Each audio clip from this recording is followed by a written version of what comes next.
nakapapantay.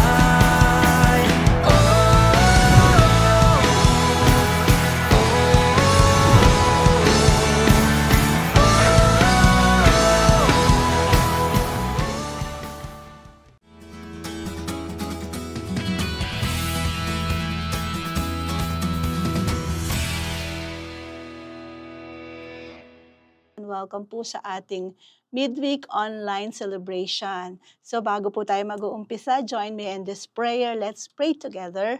Father, in the name of Jesus, we thank you for your grace, your mercy. Thank you for the open heavens. Thank you for this beautiful weather, oh God. We thank you, we bless you in Jesus' name. Amen, amen. Praise the Lord. Hallelujah. So alam niyo po, kamakailan lang ay nagpahayag po ng State of the Nation address ang ating minamahal na Pangulo. At napakaganda po ng kanyang report sa ating bayan at may mga pangako din na nabitawan sa atin. Alam niyo po maganda na pag nakinig po tayo o nakapakinig po tayo ng ganitong mga statement mula po sa ating leader ng ating bayan, tayo po ay magbuklod sa panalangin. Yan po ang unang-una natin na gagawin. Instead na mangbabash, or minsan sometimes we are skeptic about it. Hindi nga, baka plano lang yon or pangako lang yon. So instead na may mga ganong comment, ang pinakamaganda po sa atin, manalangin tayo. Let His kingdom come, the Lord's kingdom come, and His will be done upon our nation. Napakaganda po na tayo po ay samahan ng Panginoon sa panibagong taon na naman na darating para po sa ating bayan until the next SONA. Amen. So, again, ako po ay namamanhiklob sa atin lahat. Panalangin po natin yung mga magagandang plano na inilatag po sa atin. At hayaan po natin na mag-materialize po ang mga pagpapala at pabor ng Diyos na nakalatag na sa ating bayan. Amen. Thank you, Lord. Hallelujah. So ngayon pong hapon na ito, tayo po ay magpapatuloy sa pag-aaral natin ng salita ng Diyos. Hallelujah. Na para po bang ating Panginoon ay nag-aanyaya sa atin na makinig. Yan po ang maganda pag may midweek celebration po tayo at the middle of the week. Ano man po yung kaabalahan natin, ano man po yung ating mga kabisihan o pinagpubuhusan ng ating panahon. Meron po tayong breather. Ito po ang tawag ng Panginoon, breather. Pwedeng huminga, tumigil sandali, mag-refresh sa presensya ng ating Panginoon. At ngayon pong hapon na ito, paanyaya po ito ng ating Panginoon sa atin. Kagaya po ng sinasabi sa Luke 14:16-23, the Lord is inviting us to a banquet, a feast of His word. Jesus replied, "A certain man was preparing a great banquet and invited many guests. At the time of the banquet, he sent his servant and told those who had been invited, 'Come, for everything is now ready.'" Ang ganda po ng word na ito, come, and for everything is now ready. Inaanyayahan po tayo ng ating Panginoon dahil handa na daw po ang lahat. Ano bang hinanda ng Panginoon sa banqueting table ng midweek online celebration natin ngayon? Ready na po ang ating mga blessings. Ready na ang favor ng ating Panginoon. Ready na ang ating kagalingan. Praise the Lord. Ako po kailangan ko yan dahil I'm a bit under the weather. Ready na rin po yung protection, yung mga answer sa ating mga prayers. Ready na daw po. Ano na lang ang kailangan? Ituloy po natin sa verse 18. But they all alike began to make excuses. Yung mga in-invite daw po, nagsimulang mag-excuse. The first said, "I have just bought a field and I must go and see it. Please excuse me."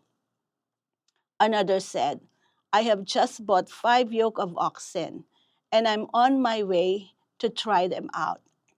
Please excuse me." Sa verse 20, still another, "I just get married, so I can't come." Then the servant came back and reported this to his master. Then the owner of the house became angry and ordered his servant, go out quickly into the streets and the alleys of the town and bring in the poor, the crippled, the blind, the lame. Sir, sa verse 22, the servant said, what you ordered has been done, but still there is still room. Then the master told his servant, go out to the roads and country lanes and compel them to come in so that my house will be full. Just like this scripture has said, si Lord po nag-i-invite sa atin ngayon. Gusto niya yung hinanda niya at nakahanda na favor and blessing, matanggap po nating lahat. Kagaya po ng sinabi ng salita ng ating Panginoon, ready na po ang lahat. So, tayong mga ini-invite po ng ating Panginoon, gusto niya pong makuha natin, ma-receive natin ang mga hinandang favor and blessing ng ating Panginoon. Tayo na lang po yung kulang. Tatanggapin ba natin ngayon? Pag-uukulan ba natin ng oras si Lord? Kahit maikli or mahabang sandali, are we still willing to be with Him? Even to listen to this broadcast. So ang ating pong mga sinasabi sa atin ng ating Panginoon, this worship celebration is like the banquet of God's Word. You know, naghanda po ang Panginoon para sa iyo, para sa akin, meron tayong tatanggapin, ano na lang ang ating dapat gawin. Kung titingnan po natin yung mga excuses na nilatag dito ng mga invited, ang unang excuse, nakabili daw po ng field or nakabili probably ng isang property or merong material na bagay na inaatupag. Yung ikalawang excuse kung bakit hindi makapag-spend ng time sa Lord, kung bakit hindi makatanggap ng mga hinanda na ng Panginoon, yung second excuse, I have bought an oxen. An oxen is a symbol of, yung work, yung kaabalahan. Ibig sabihin, pwedeng excuse, maraming ginagawa. Hindi makapakinig ng word, hindi makapag-pray, hindi makapag-spend ng time even to read the scripture, or just be in fellowship with God. Busy. May kinakabisihan po ba tayo ngayon? Let's just go through the scripture. Ikatlong excuse, I just got married. Naku, may bagong kasal. Ito po ay isang symbol of, relationship or parang relationship issue. Ginawang dahilan, probably may family concern or merong relationship matters, ganyan. Still an excuse at hindi nga naging available dun sa invitation ng ating Panginoon. Pag tinitingnan natin, pwede siguro nating isipin, si Lord naman kasi, kung kailan naman ako busy, kung kailan naman ako may bagong kinakaabalahan, kung bakit naman nandito ako sa stage na to, ba't naman ngayon pa ako in-invite? Ba't ngayon pa ako gustong mag-pray? Ba't pa ako gusto ngayon na mag-spend ng fellowship sa Kanya? Actually, ang Lord po, 24/7 ang invitation. Ang atin lang pong pagtugon, yan lang po yung hinihintay niya. So, hindi naman talaga kailangan kung kailan nandun ka sa problem-solving moment mo, doon ka, kumbaga, tinatawag lang. Hindi po, anytime ay tinatawag po tayo ng ating Panginoon. Kaya lang minsan, bago natin siya maisip, sagutin, puntahan, fellowship, nandun po tayo minsan sa rurok ng ating kabisihan. O minsan pagka ang dami na nating problema, doon natin siya maiisip. Tayo na lang po talagang hinihintay ng ating Panginoon kung kailan tayo sisipot. I pray na bago po sana tayo mag-respond, wag naman po talagang hintayin natin na nandun tayo sa gitna ng problema o nandun tayo sa gitna ng kabisihan natin. Actually po, marami namang pagkakataon sa oras at sa mga sirkumstansya ng ating buhay, that we can respond to God. Hindi po nakikipag-git-gitan ng ating Panginoon na kung kailan naman tayo may problema, doon naman si Lord, oh. Kung kailan naman ako talaga hindi makaka-oblige, doon naman ako tinatawag ng Lord. Hindi po. Actually, matagal na po tayong tinatawag ng Panginoon. Kaya lang, every time, kung kailan natin siya lang maaalala, eto po yun. Nandito na tayo sa mga sirkumstansyang busy tayo, nakabaon tayo sa problema, o meron tayong bagong interes. Hindi po ba? These are excuses na kumbaga sinet up po ito ng mundo eh. Di po ba? Pero kung tayo po ay totoong servant at totoong nagsasaliksik at nauuhaw sa presensya ng ating Panginoon, we can always come to Him because our God is drawing us to Him every single time. Believe din po ako dun sa servant. Kung bibigyan po natin ng pag-aaral din ng maikli, yung ugali naman ng servant, bigyan natin ng pansin. Kasi yung tatlong excuses, related po yun dun sa mga invites. Baka naman makarelate din po tayo dun sa servant. Nakakatuwa po yung character ng servant. Ano po ba yung mga task niya? Meron siyang task eh. Ang task niya, mag-invite. Nautusan yung servant, okay? At nautusan siya sa hindi isa na tao, sa napakaraming tao, kaya napakaraming excuses yung kanyang na-harbor o natanggap, hindi po ba? So, nung binigyan siya ng excuses, natapos na po ba yung task ni servant? Bumalik naman siya sa master. Ano yung next task niya? Nag-report. Nagbigay siya ng feedback, master. Yung inyo pong mga inaanyayahan, lahat po nag-decline, nag-excuse po eh. Tapos na po ba? Naku, hindi po. Sinend po uli yung servant, nautusan uli. Saan naman siya inutusan? Abay, hindi na dun sa mga invited ng master. Sana lang sa mga highways, sa byways, sige imbitahan mo yung mga lumpo diyan, mga bulag, lahat ng mga outcast. Yung mga hindi ko inimbita, sige imbitahan mo na sila, compel them to come. Pilitin mo na, if I may use this term, drag them in so that my house will be full. So puwede rin pala, may chance din pala kahit yung mga hindi invited ano, and that is so true. Kung ipaparallel po natin ito sa invitation ng ating Panginoon, when Jesus came back on earth, ang ating Panginoon po ay naghahandog, nag-aalok ng kaligtasan sa mga taong nais tumanggap sa Kanya. Hindi lamang po ito dun sa mga Hudyo o sa mga mayayaman o sa selected few. Kung hindi, inoffer po ng Panginoon sa lahat ng tatanggap sa Kanya. Sa mga rich or sa poor, sa mga malalapit o sa mababait, lalo na sa masasama, inoffer din po ng Panginoon yung inaalok niya na salvation, yung invitation to come into His presence. So, yung obedient servant na yan, ano ba yung motive niya kung bakit bumalik-balik? I pray makarelate din tayo sa servant. Pwede tayong makarelate doon sa mga invites. Pero pwede rin po tayong makarelate doon sa servant, lalo na kung meron na rin tayong relationship with Christ. Nung tinanggap po natin ang ating Panginoong Hesukristo sa ating mga buhay as personal Lord and Savior, ginawa po tayong mga anak ng Diyos. Pero hindi lang anak ng Diyos, ginawa rin po tayong alagad. When we say alagad or disciple, tagasunod ni Kristo. Ibig sabihin, may ipapagawa na dapat nating gawin, may utos na dapat nating sundin. And kagaya po ng servant na 'to, ito yung inuutos sa'tin ng ating Panginoon.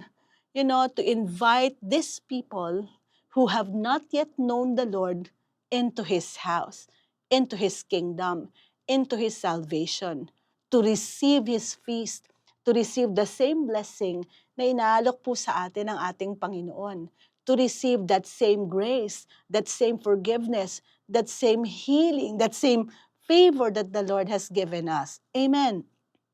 So, I pray makarelate tayo na kahit tayo ay nautusan, sumunod po nawa tayo. Meron pong napakahalagang utos sa atin ng ating Panginoon that we should go and bear fruit, that we should go and disciple the nation.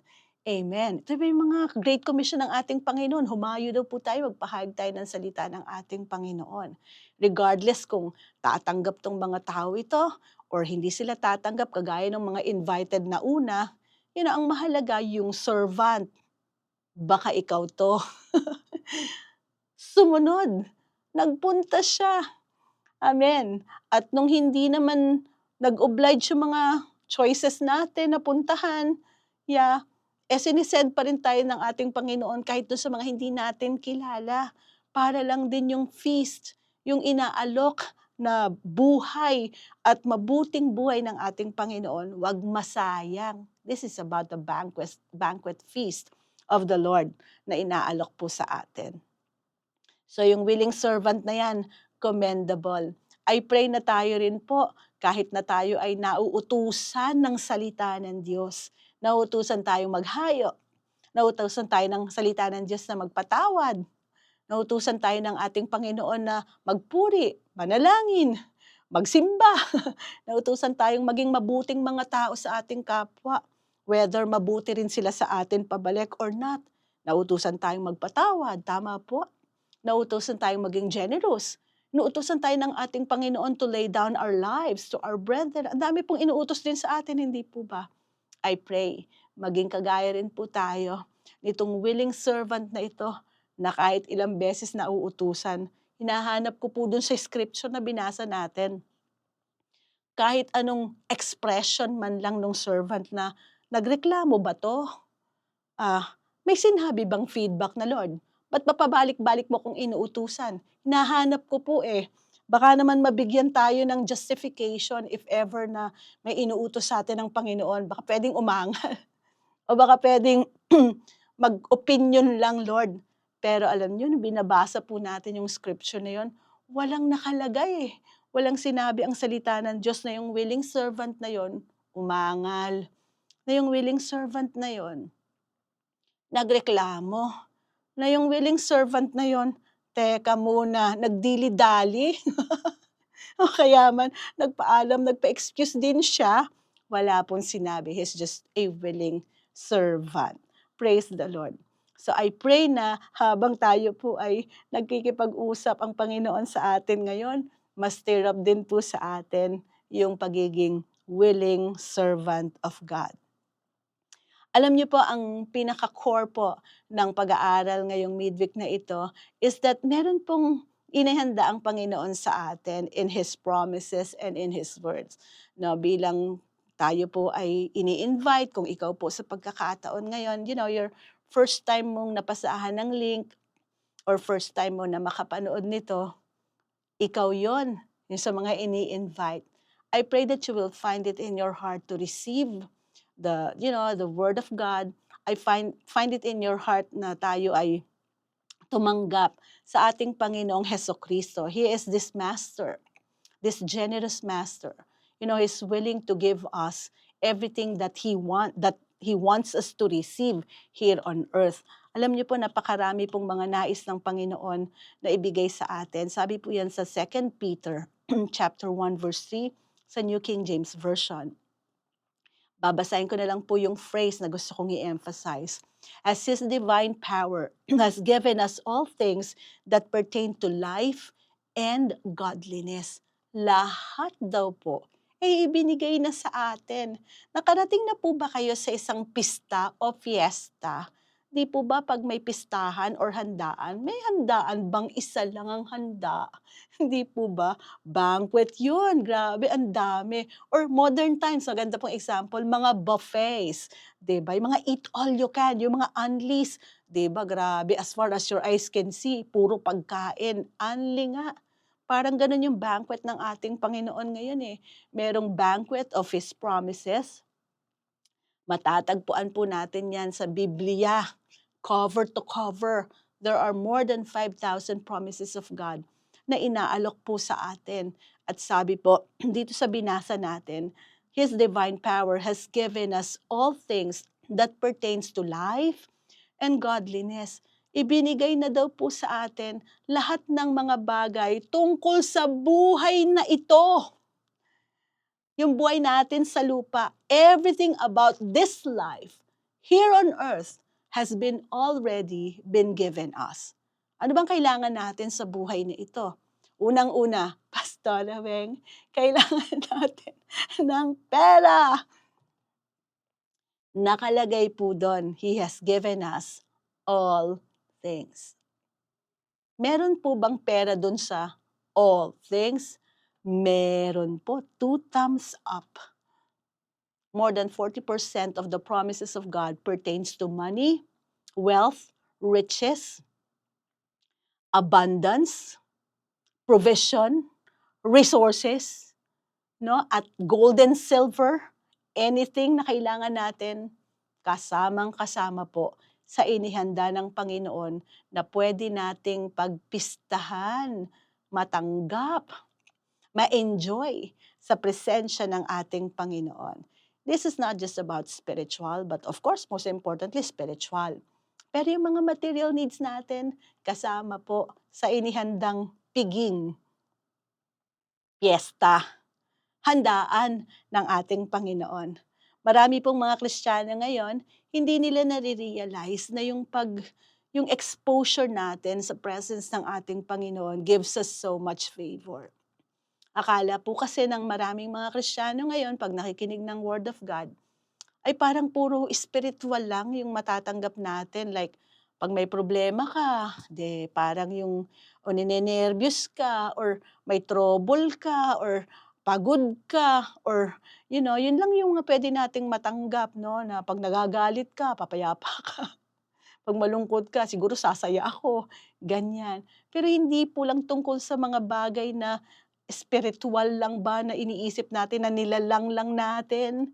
But there are a lot more in the scripture, in the presence of God, in the banqueting table of God that is in store for you and for me.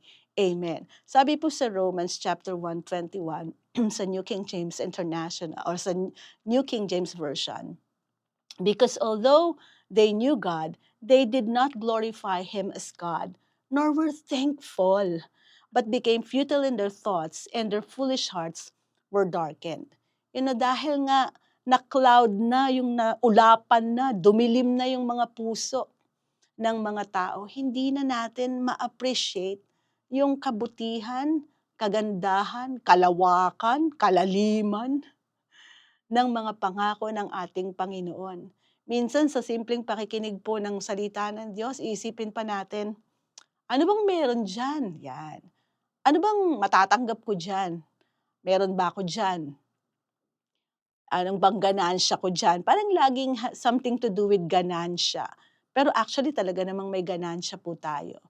No? Parang lahat ay kailangan may kapalit. O sige, manunod ako niyan ng broadcast nyo. Anong meron sa akin dyan? Babayaran nyo ba ako dyan? May kapalit ba yan? Pagka tumigil ako sa pagtatrabaho ko, may tatrabaho ba ng gagawin ko? Ganyan. So sometimes, we always equate receiving God with something na dapat merong kapalit. No? Pagka may ginawa ako sa Panginoon, dapat may kapalit. Pero nakita niyo yung ugali ng servant. Hinahanap ko rin po sa scripture na nung inutusan siya, teka muna, nagkapalitan ba? May overtime pay ba? Meron bang bonus? Meron bang gratuity pay? Si servant wala Ginawa lang niya yung pinapagawa ng master sa kanya. Did it willingly. Did it, with all his strength. Because the master said so. Marami pong pagkakataon na yung communion natin, fellowshipping natin, prayer natin, hindi po kailangan tanungin ng kapalit na ibibigay ng Panginoon just because we obeyed Him. Yun po talaga yung dapat natin gawin as His child or as His disciple. Bilang anak, bilang alagad. May pinagagawa, gawin natin. May inuutos, sundin natin. Amen. So alam niyo sa ibang translation, sabi dun sa Romans 1:21, our ungratefulness will cause our thinking to become useless and our hearts darkened. yung kawalan natin ng, ng gratitude, ng pasasalamat, yung mapagpasalamat na puso. Hindi na natin ma-appreciate yung simpleng ugnayan natin sa ating Panginoon. Yung simpleng, kahit 30 minutes dyan, makinig tayo ng Word of God, minsan hindi na natin ma-appreciate. Parang, what a waste of time. O kaya man, marami pa akong pwedeng magawa sa 30 minutes, Pastor Aweng, than to listen to the Word of God or than to pray. Naku, ano ba yung prayer na yan? Kasi pag prayer, magsasalita lang ako, tapos pagtas ko magsalita, Pastor Aweng, tapos na. Naku, makapangyarihan po ng prayer. Gaano man kahaba yung prayer mo, or gaano man po kaliit, pag yan po ay sinabi nyo sa ating Panginoon, makapangyarihan. It will produce so much fruit of righteousness for all of us. Ito po yung mga maliliit na bagay na pinagagawa ng ating Panginoon na sometimes we always equate for, anong kapalit? Diba? Minsan gawin lang po natin. Hindi natin kailangan itali or hanapan lagi na, yan Lord nagpuri ako sa iyo Panginoon na anong blessing ko. Gawin lang po natin. Yung blessing side, binigay na po yan sa ating lahat. All pertaining to life and godliness has been given to us. Kung totoo tayong anak ng Diyos, pinagkaloob na po yan ng Panginoon sa atin. Even way before we ask for it, nasa'yo na yan. Amen. Ang mangyari nawa sa atin ngayon, yung pinagagawa naman sa atin, magawa naman sana natin. So the Lord is inviting us, in His banquet, whether it's listening to this broadcast or during your quiet moment or meditational moment, pumunta ka doon, siputin mo si Lord, magbasa ka ng Bible, o kaya man, ang JCSGO po, meron pong araw-araw na pagpapala. Ito, less than 5 minutes po ang broadcast. Every day, nag-view ka doon or nakinig ka, kahit yun lang yung devotional moment mo, that's a banqueting invitation of God. O kaya man, bago ka matulog, sumipot ka sa, usapan nyo ng Panginoon na magpipray ka kahit 1 minute, 2 minutes, 5 minutes, sumipot ka. May blessing ka doon. Every time God invited you to come and fellowship with Him, there's a banquet of blessing that awaits you and me. Amen. So ngayong hapon po na ito, I don't know what you need or how hungry we are in the presence of God. So tayo po ay pumasok. Tayo po ay manahan, mag-fellowship sa ating Panginoon. So I'd like to invite you to pray today.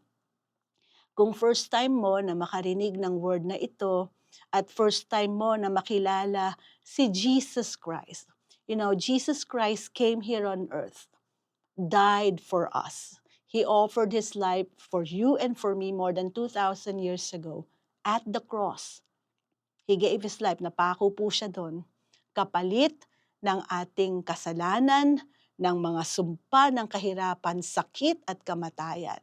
Upang sa ganon, ang sino mang tatanggap sa Kanya ngayon ay bigyan niya ng buhay na ganap at kaligtasan magpasawalang hanggan. Amen.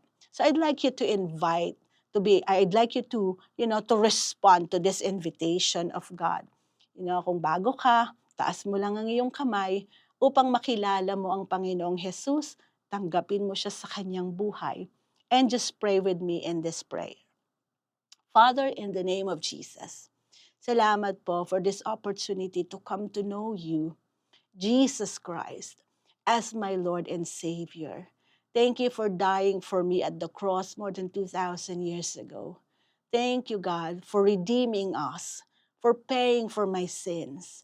And thank you, God, Lord, for counting me in as a child of God. Thank you for your forgiveness. Lord, enter into my life as my Lord, my Savior, my King. And Father, in the name of Jesus, thank you for your forgiveness. I receive you in my life. In Jesus' name, amen. Amen. Praise the Lord. Kung sumunod ka sa prayer na yan, and you agreed with this prayer, receive Him in your life. Believe it with all your heart that He is now here in your heart. Amen. Then you become a child of God.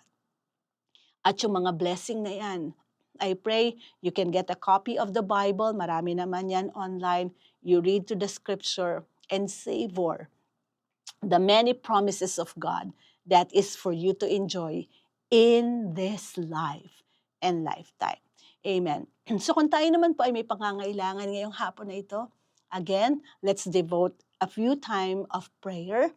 Thank you, Lord. Father, in the name of Jesus, we remember in prayers lahat po ng mga nanonood sa amin ngayon, Panginoon. Probably meron din po kaming mga pangangailangan, Panginoon. Lord, we are receiving your grace, your favor, your mercy, and your blessing upon our lives, oh God. Lord, we thank you for your healing, oh God. We remember in prayers our dearest Bishop Vicky Sebastian, oh God, all our overseers, mga bishops po namin, Panginoon. Lord, if there be any sickness in our bodies, oh God, we command that sickness to leave our bodies right now in the name of Jesus. And we command your healing, oh God, Lord, to come upon us and command this body to be reconciled with your word that by your stripes we're healed in Jesus' name. Thank you, Lord, for our deliverance, oh God, and our speedy recovery, especially our dearest Bishop Vicky. In Jesus' name. And Lord, gayon din po lahat ng mga nangangailangan po sa pinansyal man yan, tulong, pabor na nagmumula sa iyo, kaligtasan, kapayapaan, Panginoon. Lord, if there be any conflict among us, thank you for your peace that surpasses all understanding, guarding our hearts and our minds before you. Thank you for your grace, your provision, your strength made perfect in our weakness. Salamat po, Panginoon, sa pagkakataon na ito. Salamat po sa pagbukas ng langit. Handa po kaming tumanggap. At sa mga oras na ito, tinatanggap na po namin by faith, O God, every answer to our prayers, O God. We thank you, Lord. We bless you. In Jesus' name, amen. Amen. Praise the Lord. At ngayon po, dadako po tayo sa isa sa pinakamahalagang portion ng ating midweek celebration, and that is honoring our God, with the gift of our generosity and honoring Him. Alright, so kung tayo po ay nagbibigay ng ating mga ikapo, ang ikapo po ay ikasampung bahagi, that means our tithe unto God. Yung ikasampung bahagi po ng lahat ng meron tayo, kinikita natin, or any income that na pumapasok po sa atin, the tenth is for God. Hindi po sa atin, ibabalik po natin sa ating Panginoon. And as we do so, the Lord promised to open the heavens for us and to pour His blessing upon our lives. So naka-flash po sa ating mga screen ngayon ang ating mga giving facilities. We have our China Bank facility under the Minister of JCSGO, account number 1130-00-005605. And then we also have sa Metro Bank, 473-3473-738326. And then sa atin pong Union Bank, 0001500-28404. And of course, sa ating GCash po, under Gary Tolentino, 0915-064-7446. Amen. At kung sakaling gusto rin po ninyong mag-donate or makipag-partner sa ating pong proyekto sa JCSGO, yung ating Seed Power Partnership, meron po tayong bagong proyekto ngayon, yung solar lights. Ayan. So kung gusto po ninyong maging kabahagi, magtanim sa gawain na ito, you can also send to those facilities. At kung pumindot na po kayo, ipag-pray po natin. Father, in the name of Jesus, we thank you for all these faithful servants, O God, whom you are using as a channel of your blessings.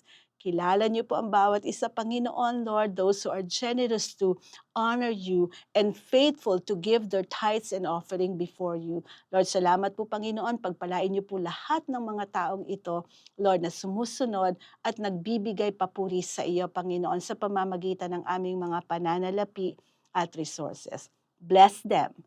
Bless them. Bless them, Lord, in the name of Jesus. Amen. Amen. Praise the Lord. So salamat po sa inyong patuloy na pakikipag-ugnayan at partnership. Of course, lalong-lalo na po sa ating mga faithful na mga online community. Thank you so much po sa inyong katapatan na manood, sumama po sa amin linggo-linggo, rain or shine. At kahit na po ang boses ko ngayon, thank you so much po na kayo po ay sumama sa atin for the duration of this broadcast. Alright, so tayo po ay magtatapos na. So samahan niyo po ako sa panghuling panalangin na ito. Thank you, God. Thank you, Lord. So manalangin po tayo. Panginoon, maraming salamat po sa napakagandang broadcast namin, Panginoon, ng salita mo, Panginoon, yung feast of your promises, the feast of your presence, the feast, O God, of your favor surrounding us. Salamat po, Panginoon. I pray nag-witness po sa amin yung invitation mo at yung servanthood na pwedeng kami rin, Lord God, ay magamit mo upang sa ganon mas maraming mga tao ang mag-enjoy sa mga pangako mo sa iyong mga anak. At Lord, sa hapon na ito, we thank you, God, Lord, that for the rest of the day and the week, O God, your presence shall go with us, your favor surrounding us as with a shield. The Lord bless you and keep you. The Lord makes his face shine upon you and be gracious to you. The Lord lift up his countenance upon you and give you peace. Lord, maraming salamat po sa inyong pagpapala at kabutihan sa aming mga buhay. We thank you, we bless you. In Jesus' name we pray. Amen and amen. So God bless you po and have a wonderful weekend ahead.